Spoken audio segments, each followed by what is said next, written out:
அருகே போலீசாரால் கைது செய்யப்பட்ட கள்ளக்காதலனை மீட்பதற்காக காவல் நிலையம் வந்த இளம்பெண்ணை மிரட்டி 3 மாதங்களாக உல்லாசம் அனுபவித்து வந்த வெள்ளவேடு காவல் நிலைய தலைமை காவலரை ஆயுதப்படைக்கு மாற்றியுள்ள சம்பவம் பரபரப்பை ஏற்படுத்தியுள்ளது. திருவள்ளூர் மாவட்டம் திருமழிசை அடுத்த பிரியாம்பத்தை சேர்ந்தவர் கார்த்திக். இவர் மீது பல்வேறு வழக்குகள் போலீஸ் நிலையத்தில் உள்ளதாக கூறப்படுகிறது. இந்த நிலையில் கார்த்திக் ஏற்கனவே திருமணமான பெண்ணை அழைத்து வந்து காட்டுப்பாக்கம் செந்தூர்புரத்தில் தனியாக அறை எடுத்து 3 வருடங்களாக தங்க வைத்து உல்லாசமாக இருந்து வந்ததாக கூறப்படுகிறது.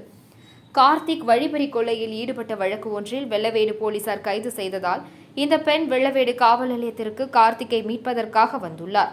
அப்போது வெள்ளவேடு காவல் நிலையத்தில் குற்றப்பிரிவில் பணிபுரியும் தலைமை காவலர் ஏசுதாஸ் என்பவர் அந்த பெண்ணிடம் உனது கள்ளக்காதலன் சீக்கிரமாக வெளியே வர வேண்டும் என்றால் அவர் மீது மேலும் வழக்கு பிரிவுகள் பதிவு செய்யாமல் இருப்பதற்கு தனக்கு நீ அட்ஜஸ்ட்மெண்ட் செய்ய வேண்டும் என கூறி மிரட்டியதாக கூறப்படுகிறது.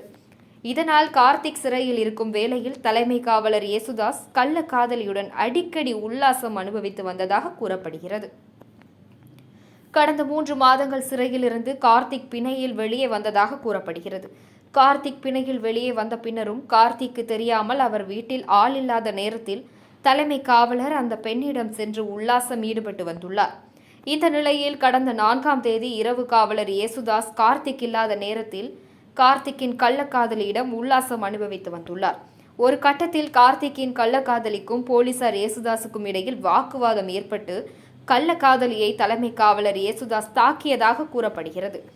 வீடு புகுந்து போலீசார் ஏசுதாஸ் தன்னை தாக்கியதாக அவருடைய கள்ளக்காதலன் கார்த்திக்கிடம் அந்த பெண் செல்போன் மூலமாக பேசி வரவழைத்துள்ளார். இதனால் அங்கு விரைந்து வந்த கார்த்திக் அங்கே இருந்த தலைமை காவலர் ஏசுதாஸை தாக்கியுள்ளார். காயமடைந்த ஏசுதாஸ் பூந்தமல்லி அரசு மருத்துவமனையில் சிகிச்சை பெற்றுள்ளார். இந்த நிலையில் கடந்த 21ஆம் தேதி திருமழிசையில் உள்ள கார்த்திக்கின் வீட்டிற்கு அத்துமீறி நுழைந்த வெள்ளமேடு காவல் நிலைய காவலர் ஏசுதாஸ், சரத், தாஸ் உள்ளிட்ட சுமார் 10 பேர் கொண்ட போலீசார் கார்த்திக்கை மறைவான ஓர் தனி இடத்திற்கு கூட்டி சென்று சராமாரி தாக்குதல் நடத்தியுள்ளனர். இதனால் பலத்த காயமடைந்த கார்த்திக்கை அங்கிருந்து பூவிருந்தவள்ளி கூட்டி வந்து பூவிருந்தவள்ளி போலீசாரிடம் ஒப்படைத்துள்ளனர்.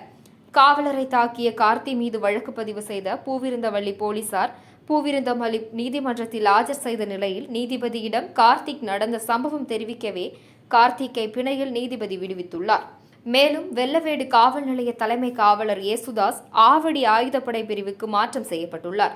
ஆனால் கார்த்திக்கை கடத்தி சென்று தாக்கிய தலைமை காவலருக்கு உதவிக்கு வந்த 10 போலீசார் மீது எந்தவித நடவடிக்கையும் எடுக்காமல் போலீசார் பாதுகாத்து வைத்திருப்பதாகவும் அவர்கள் மீது நடவடிக்கை எடுத்திட வேண்டும் என பாதிக்கப்பட்ட கார்த்திக் கோரிக்கை விடுத்துள்ளார்.